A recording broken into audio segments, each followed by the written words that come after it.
Everyone, and thank you all for joining us. I want to thank all of the community organizations, labor unions, and elected officials that are standing with us today.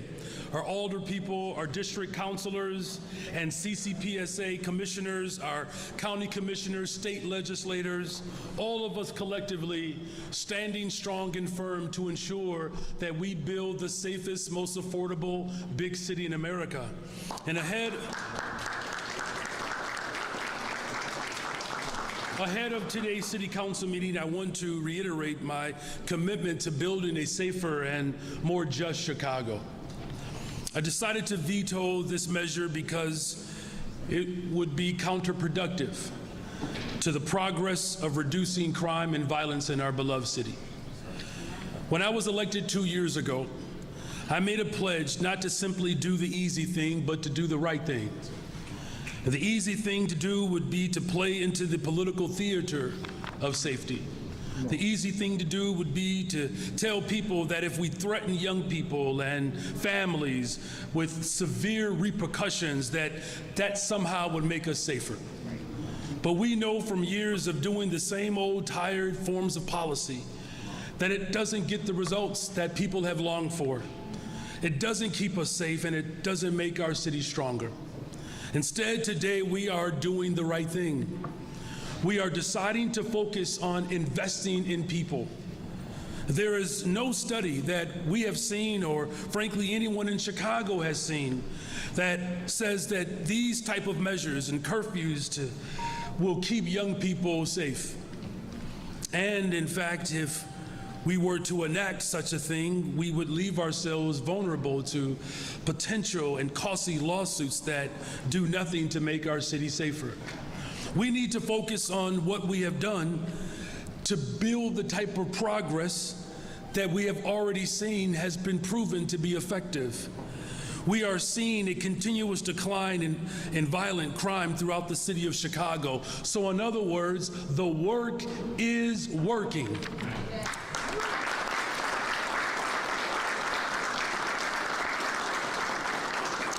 To build on that progress, we must lean into the strategies that have been working, investments that have been working. And it doesn't mean criminalizing our young people. We need to stand firm and do what is right. And that means investing in our young people. That is why this summer I'm so proud that we will hire 29,000 young people for summer jobs, a 45% increase since taking office. It means engaging our city's young people during our budget roundtable discussion and giving them the opportunity to be able to voice their opinion on how we can continue to invest in their future. As we address the root causes of crime, we must continue to strategically deploy our officers to high crime areas rather than dictate their time in enacting and enforcing curfews. These measures are why we have seen and experienced real productivity. In fact, we had the safest April in 60 years.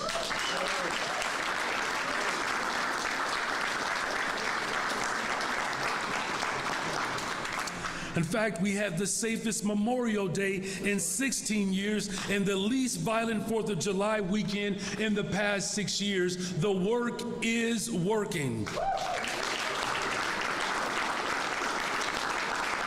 Now in closing, weeks ago I vetoed this measure. If I was sent back in time and was tested with this ordinance, I would do it all over again. Thank you. I would do anything and everything necessary to protect the city's young people. And from the looks of this crowd, I know that I'm not alone in our work to protect young people across this city. Right.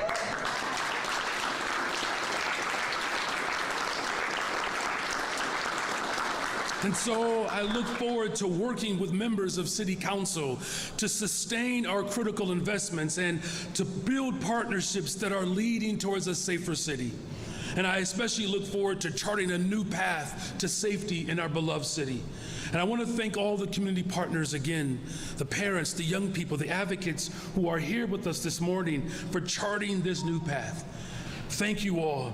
And so it really gives me tremendous honor and privilege to introduce the Executive Director of Palenque LSNA, Juliet de Jesus Alejandre. Thank you all very much.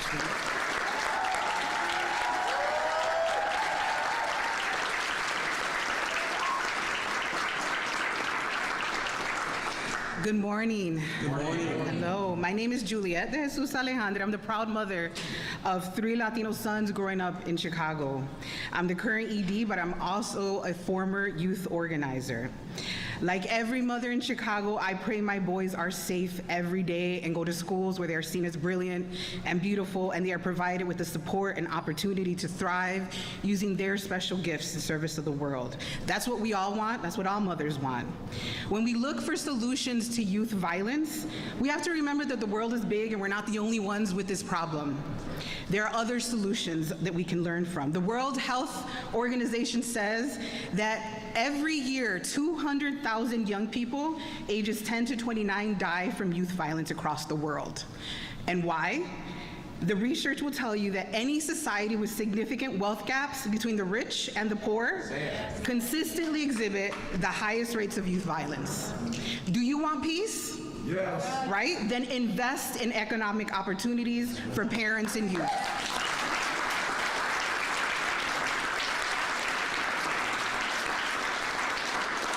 If we want less violence, then we do what the mayor has been saying: we invest and love on our children. Just like we do and see in rich communities. Years ago, I worked on a project that brought together young people from Chicago's barrios and communities with suburban youth who also went to public schools. But their public schools had psychologists, nurses, tutors, social workers, even physical therapists, and cold baths for their aching bones. I asked the principal of one of these rich suburban public schools what their discipline policy was. You know what she said? She said, "We love and support our children." That's it.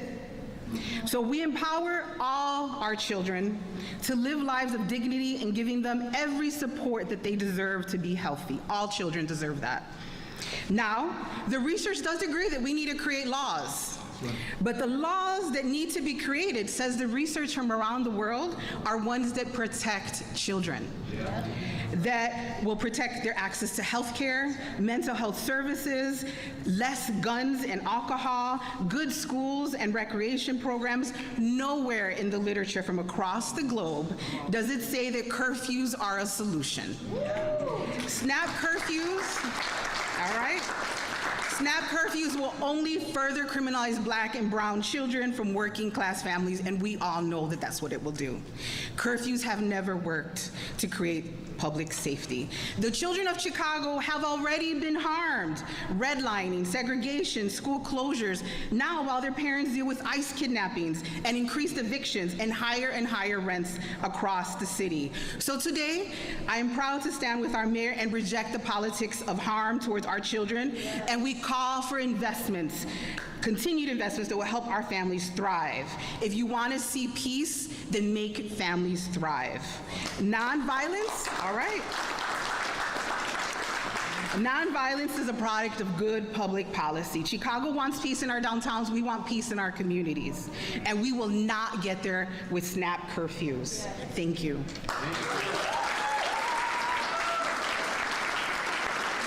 And now I'm so excited to invite Rainea Jackson, youth organizer from Good Kids Mad City.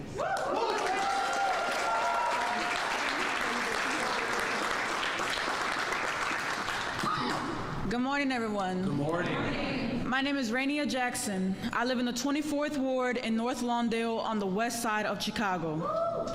I've been organizing on the front line with Good Kids Mad City.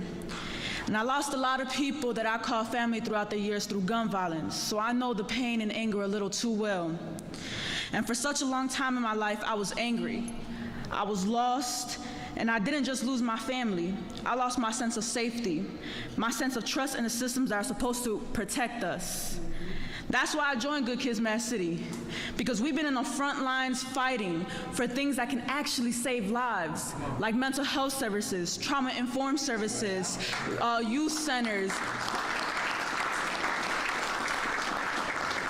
We've been working with the city to announce our jobs, our youth peacekeeping jobs that are here to save lives, that are mentoring our young people and keeping them off the streets, putting money in their pockets. And that's why I'm here, to say no to the snap curfew. We don't need more control. We need to feel human again. We need to feel like our lives matter. And if you pass this ordinance, you're saying the exact opposite. Because I know what it's like to feel unsafe. I know what it's like to be a young person just trying to survive. And now the city wants to give police even more power to decide where we can go and when we can exist in public. With just 30 minutes notice, that's not safety. Baby, that's targeting. That's trauma added onto more trauma. Right. This curfew would allow the police to shut down parks and beaches and public spaces, the few places where we can go to breathe, and turn them into war zones. Right. They're turning them into zones of punishment, and for what? For being black and brown in our city? For being young in our city? It makes me think, what if my brother was still alive today? Would he be seen as someone worth protecting, or just another target so police control with? We don't need another curfew. We need a vision for safety that's built on love and care, not fear and force.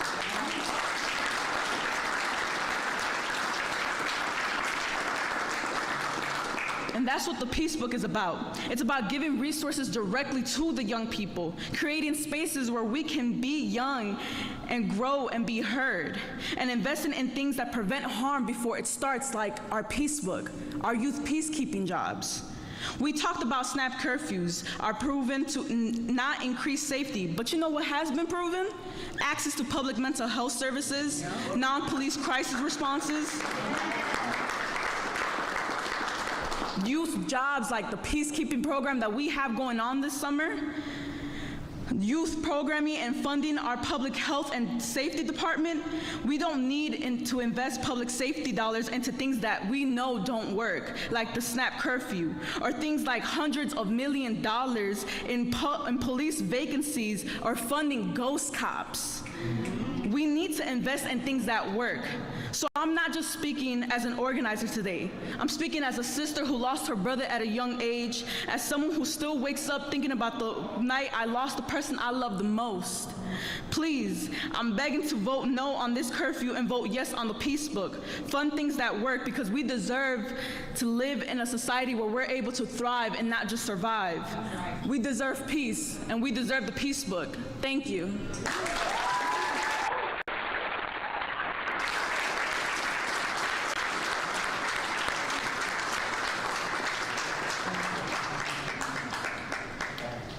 Sorry, I would like to introduce Alderman Taylor. Alderman Will Hall. Very well.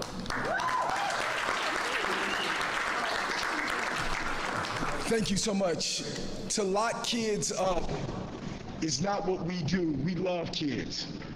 And so to lock a kid up from a neighborhood where they have no schools, to lock kids up from neighborhoods where they have no grocery stores, to lock kids up where they have no support is not what we do in the city of Chicago.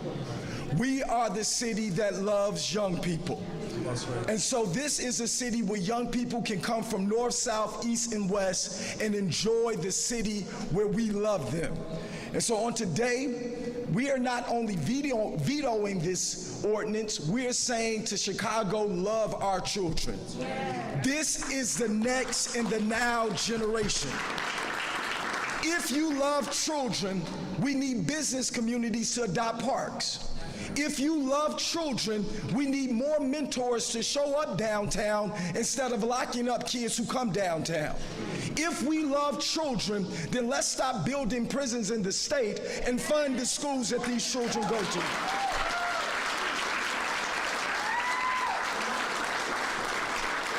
To lock children up, to lock children up who are crying out for help, it's the same thing we've seen done for the last 60 years. Don't lock up the next doctors, give them a chance to intern. Don't lock up the next leaders. Give them a chance to shadow other leaders. And so we're calling on everybody in Chicago to love a child, to serve a child, and to lead a child like our mayor has called us to do. This mayor has put money not only in the budget, but he has put his time and his effort into communities where children come from who've been abandoned. And so I want to invite my sister, who has been consistent, who's been fierce in loving children before she got the title of alder. She is one of the most consistent freedom fighters, from fasting at diet to make sure that children in her neighborhood got an auntie, and to make sure that some child has a meal. I want y'all to clap your hands for none other than Jeanette Taylor, Chairwoman of Education.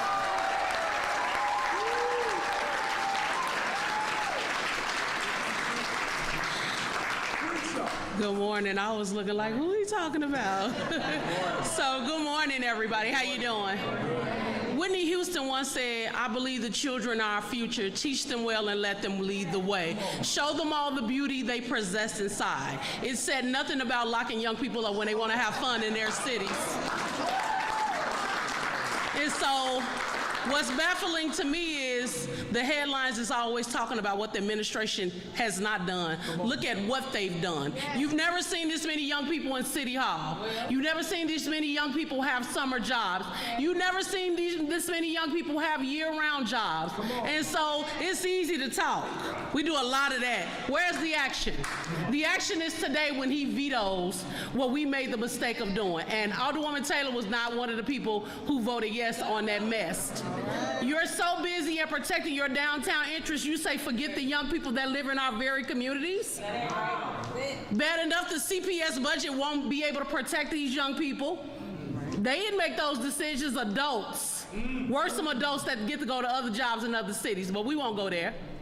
At the end of the day, what needs to happen today is this needs to be vetoed, and we need to come together to say, how do we hold young people accountable when they do wrong? And locking them up is not it. How many more billions of dollars do we need to spend in wrongful convictions? How many more jails are we gonna build? You wouldn't invest in a prison system to say you want those people to work, but you won't invest in the young people in the very city that you claim to love. That's not right. And so I'll end with this. At the end of the day, young people, you gonna vote. You about to be 17 and 18 years old. Remember the people that voted against your interests. And we need you all in their space. There is not a box to put young people in. And so let's not start boxing them up by saying they can't appreciate their downtown. At the end of the day, these young people are our future, and we will protect them at all costs. Thank you.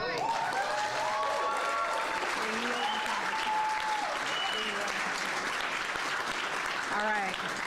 And this press conference needs to end with the voice of a young person. Serenia Jackson wants to come back up and lead us in a chant. All right, repeat after me. It is our duty to fight for our freedom. It is our duty to fight for our freedom. It is our duty to win. It is our duty to win. We must love and protect one another. We must love and protect one another. We have nothing to lose but our chains. We have nothing to lose but our chains. One more time. It is our duty to fight for our freedom. It is our duty to fight for our freedom. It is our duty to win. It is our duty to win. We must love and protect one another. We must love and protect one another. We have nothing to lose but our chains. We have nothing to lose but our chains. We have nothing to lose but our chains. We have nothing to lose but our chains. Good job, y'all.